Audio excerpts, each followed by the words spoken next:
დღეს ქალაქის თვითმმართველობამ პოსტსაბჭოთა ქვეყნების ტურისტულ სააგენტოებსა და მედია საშუალებებს საქართველოს ფოსტის მეშვეობით ბათუმობის დღესასწაულის მოსაწვევი და საინფორმაციო ბროშურები გადაუგზავნა, რომლებიც ქალაქის ისტორიაზე, მის ინდივიდუალიზმსა და გასართობ ადგილებზე მოგვითხრობს. ბათუმის მერიის ტურიზმის განყოფილების უფროსი დავით ჩხარტიშვილი განმარტავს, რომ ევროპელი დამსვენებლებისათვის ხშირად იმართება სარეკლამო და საინფორმაციო კამპანიები. პოსტსაბჭოთა სივრცე კი ტურისტული თვალსაზრისით აუთვისებელ ბაზრად რჩება. მერიაში მიიჩნევენ, რომ მსგავსი აქციებით ისეთი ქვეყნების დაინტერესებას მოახერხებენ, როგორებიცაა რუსეთი, უკრაინა, ყაზახეთი და სხვა პოსტსაბჭოთა ქვეყნები. ბათუმობა აგვისტოს ბოლოს გაიმართება.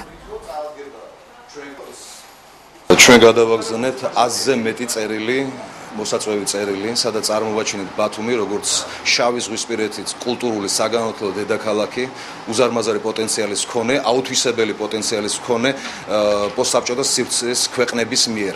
ამიტომაც ჩვენ ბათუმობისთვის ველოდებით 300-ზე მეტ სტუმარს ამ ქვეყნებიდან. ეს არის 25-მდე წამყვანი მედია საშუალება, 50-მდე ქალაქის მერი და 25-მდე ცენტრალური ტელევიზია ამ ქვეყნების.